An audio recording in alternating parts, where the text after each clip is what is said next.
one story at the top of all of our minds. Headline: Fetterman had speeding tickets, distracted driving episodes before car crash. That's right, folks. John Fetterman crashed a car yet again. I crashed my car into the bridge. I don't care.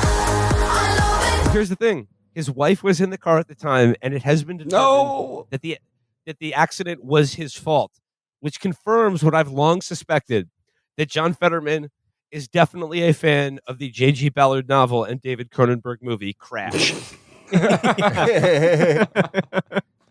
He was getting head when he did it. He was giving head while driving the car, actually. after they crashed immediately. Yeah. It'll be different next time. This is the only thing that helps with my fucking impression. my dream outcome from this is like if his doctor is like, Mr. Fetterman, you have to wear a helmet everywhere you go. Yeah. He's in Congress, and there are think pieces being written about how brave he is for wearing a helmet everywhere. And that's like, that's truly, I hope that's the outcome that we end up with. A screen from the Washington Post here. It says Senator John Fetterman was speeding and at fault for a Sunday morning auto accident in Western Maryland, where he rear-ended another driver, a 62-year-old woman who was taken to the hospital in an ambulance, according to a Maryland State Police report. Fetterman was also treated for a shoulder injury, and he and his wife were taken to a hospital by ambulance, according to the police report and information from his office. Fetterman brushed off the wreck afterward, brandishing a bag of frozen peas and Tylenol in a video Monday, with his wife thanking people for their well wishes. He should have said that he did it for Pride Month in solidarity with gay men who also can't drive.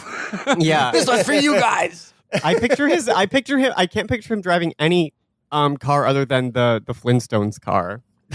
Yeah, and I think that might have something to do with his shoulder injury. He flew out the front and just shouldered the car like the Rhino in Spider-Man. Can you imagine what his driver's license must look like? I can't imagine fitting his head into that picture. It's just like all face. It's just nose and the two eyes, and you can't see anything else. Yeah. Going on in the article, it says, the accident was the latest example of unsafe driving by Fetterman, according to public records and people with knowledge of the situation. He has received 2 speeding tickets for violations of at least 24 miles an hour above the speed limit, one in 2016 and one in March, according to Pennsylvania state records. After the ticket this year, when he was driving 34 miles an hour over the speed limit, he was required by the state to complete a driver's improvement course, according to a person familiar with the outcome, who spoke on the condition of anonymity to describe the episode. Neither record said exactly where he was or how fast he was going. At other times, Fetterman aides have said Fetterman has texted and FaceTimed while driving, prompting concern among his staff and fears about riding with him, according to 3 people with knowledge of staff discussions who spoke on the condition of anonymity to describe internal conversations. That's so cool. It really reminds me of like, you know what I think it might be? You know how in The Hobbit, when those 2 giant stone like golems are fighting on the mountain? The 2 mountains are fighting, and it looks like they're moving really slowly just because they're so big. Yeah. I think that's like how he sees life. He moves like a Godzilla, like a kaiju. So it seems to him like he's moving slower than he is. Well, he's clearly not afraid of any physical injury. He could just be hit. He could be hit by a semi and be fine. He's so fucking big. Yeah.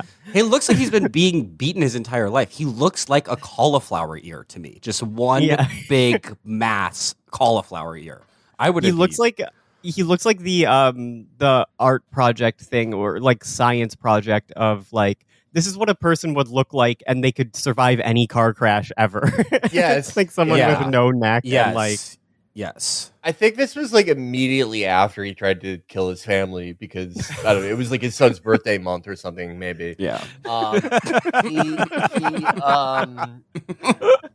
He this is like yesterday or the day before. He was like in the Senate and he was like, "Oh, look, I'm wearing a hoodie over a like shitty suit." But the tie was tied like directly around his neck like a noose. It's like what designer was that had nooses around the necks of all the models, and one of the models was like, "Actually, that's not funny. It's not cool to do that." That sounds like something like John Galliano would do. Yeah, I forgot who it was, but Pride Month quiz. I love that he really dresses like his mom let him pick his clothes that day. Yeah. Like, okay, you can Yeah. pick your own clothes today. I think the tie is so that like he only puts on a tie so he can tie it around a lamppost before crashing his car 64 miles an hour into an elderly woman. But unfortunately, the material just wasn't strong enough to. I mean, and this is coming on the heels after he was interviewed by Bill Maher, and he said like Oh, his God. near-death experience, like I don't know what do you say? His near-death experience, he was just like, yeah, it really changed my perspective. I'm a lot freer now. And then he quotes Jack Nicholson as the Joker, where he says, "I've been dead once before, and it was a very liberating experience." And well, then of course, it got me wondering what would be the because now he's gone like full hard right Zionist, and it just made me wonder what would be the funniest like political conversion for Matt to have following his brain injury. And I think I came up with Yimby market urbanist. Yeah. I was just gonna say, but with like the exact same language and imagery that he's always used. Yeah. An unironic LaRouchian would be pretty cool. MAGA communist. Melanchon diehard. It's like I'm talking on the show, and I'll just be like, you know what? Like, I don't think we can just build new housing if it just empowers real estate developers. But they'll just go, shut up, shut the fuck up. All right. So yeah. Best of luck to anyone riding in a car with John Fetterman in the future. Stay safe on those stay streets. Stay safe.